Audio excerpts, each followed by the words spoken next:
just launched in South Africa, the new updated Opel Corsa, and we've already got it on test. This is the GS line model, 3 model range, 96 kilowatts out of this 1.2 litre 3-cylinder turbo. Check it out, you're going to see more. We'll show you what it's all about.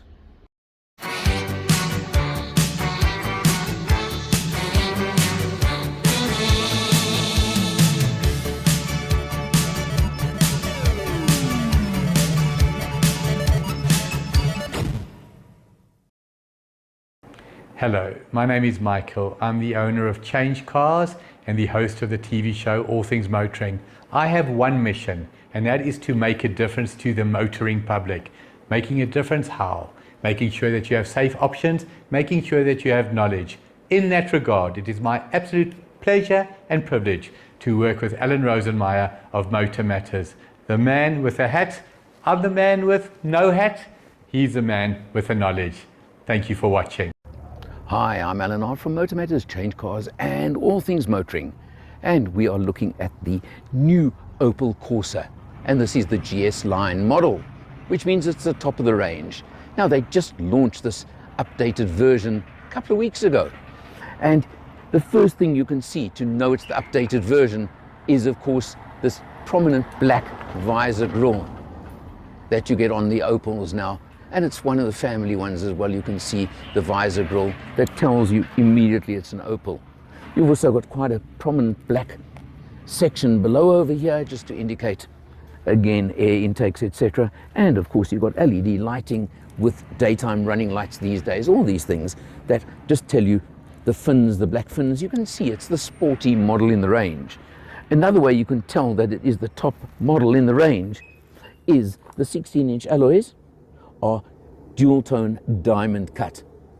So you can see that's only on the top model as well, the GS line. Something else on the GS line is, of course, the floating black roof, as they call it. But let's take a look in the back seat quickly. And I'll just jump in on this side today, but you can see the two seats are set at more or less the same position, so don't worry about that. And if you look here, for a car in this category, I'd say the legroom is decent. The headroom is okay-ish with my hat on. Not exceptional, but it's definitely more than adequate. And a nice feature, just to check, because in this segment of the market, important to know, you do have ISOFIX at the back, on the back seat. So just keep that in mind. Of course, this is a B segment hatch, a segment that's dying out these days. But I do like the very sharp run down to the rear end of here. You can see it's almost that coupe type effect, which I think looks very, very neat. And again, because it's the GS line, note the nice spoiler over the top of the tailgate. Open up the boot over there, and you'll see, opens up nice and easily, of course.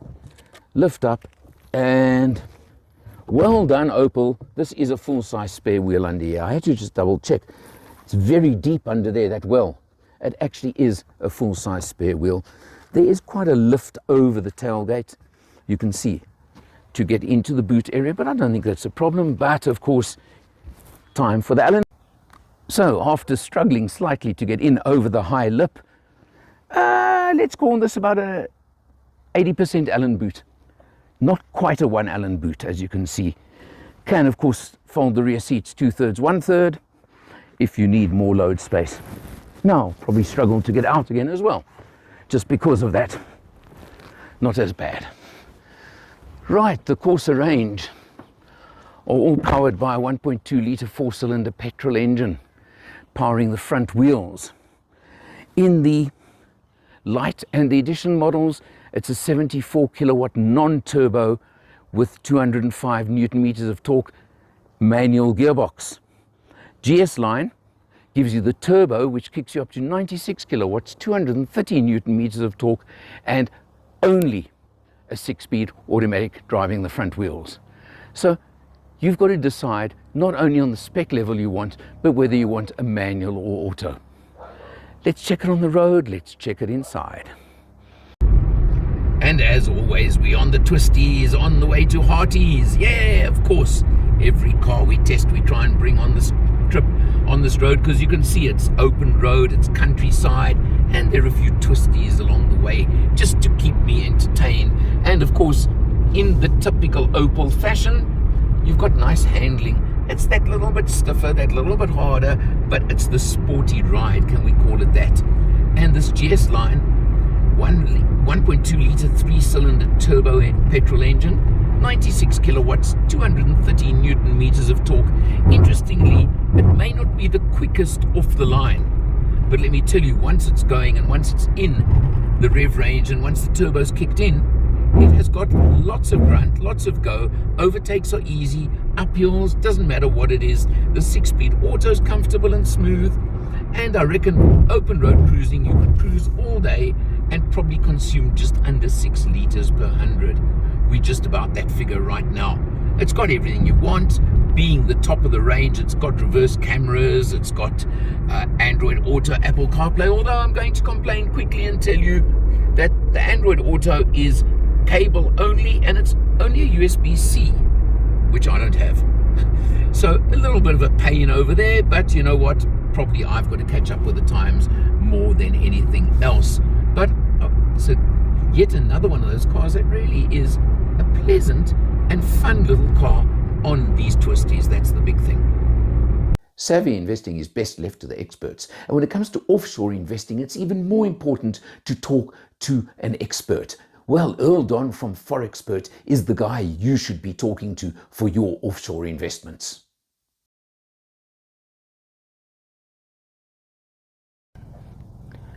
Getting in behind the wheel, you've got your TFT instrumentation, your digital instrumentation, which is very neat, very simple, but it tells you what you need to know. But what I really want you to see is 6.2 litres per 100 over 328 kilometers that we did after I reset the trip meter. Now that is essentially our open road trip and freeway driving, but that's a pretty good figure and I'm quite impressed by it.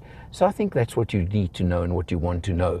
On the steering wheel, it's a nice little steering wheel, flat bottomed, you'll see just now, but you've got cruise control on this side over here. Your normal cruise control, it's not active cruise control, but you've got it in all your other controls over here on this side. You've got auto on headlights and auto wipers, all those sort of functions, which are what you want and what you need in any car these days.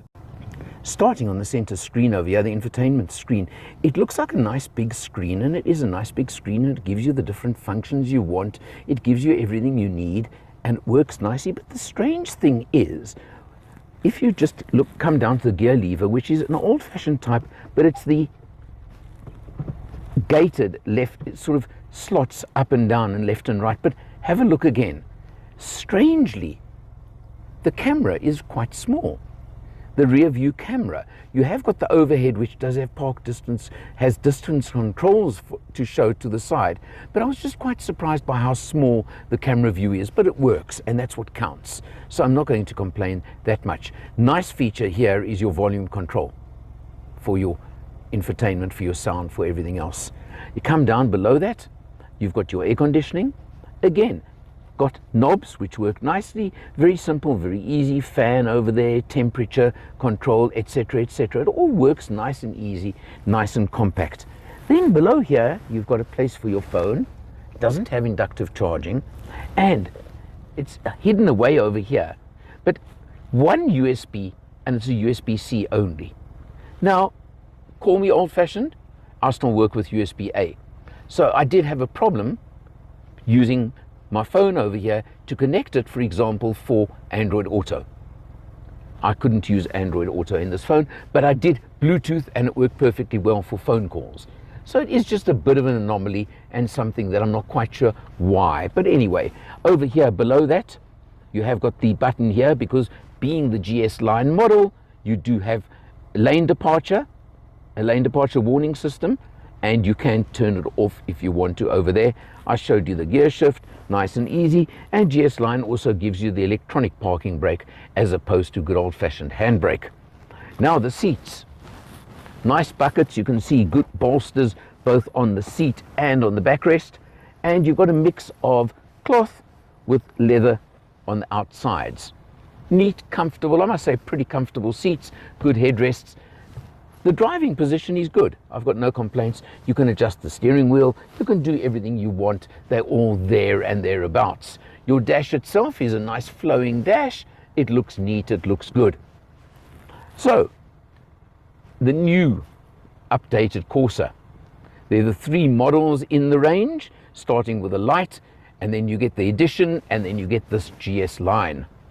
The light and the Edition both come with the non-turbo version of the 1.2 litre 3-cylinder engine. They give you 74 kilowatts and 205 newton meters, whereas this one gives you 96 kilowatts and 230 newton meters and is the only one with the option of an automatic. The other 2 are manual only. So those are the kind of things you've got to decide. You want automatic, you can only go GS line. Simple as that. Opel doesn't give you any other choice in that respect. The range starts at just over 370,000 Rand for the light version, which obviously loses. I've shown you some of the features I've mentioned along the way already. You don't get, for example, the electronic parking brake. You don't get as much function. You don't get the lane departure. You don't get the part leather seats. I think you get the idea on the interior, and you get the smaller engine, less powerful engine. So starting at 370, and this one comes in at 460,000 Rand, as we are right now. You do get a 3-year, 45,000 kilometer service plan thrown in as well. Essentially, these days, you're up against the Polos, aren't you? That's what this is competing against. I've always liked Opel. It definitely has the Opel feel to it, which I do appreciate. And I've said in the on-road section, the Opel handling. If you're in this category, in this market, and you don't want to be like all the other cattle or the other sheep, call it what you want, and you want to be slightly different, this certainly fits that bill. So really a choice for you to make. Check it out for yourself. I think it's worthwhile. For MotorMatters, Change Cars, and all things motoring, I'm Eleanor. I'll see you next time.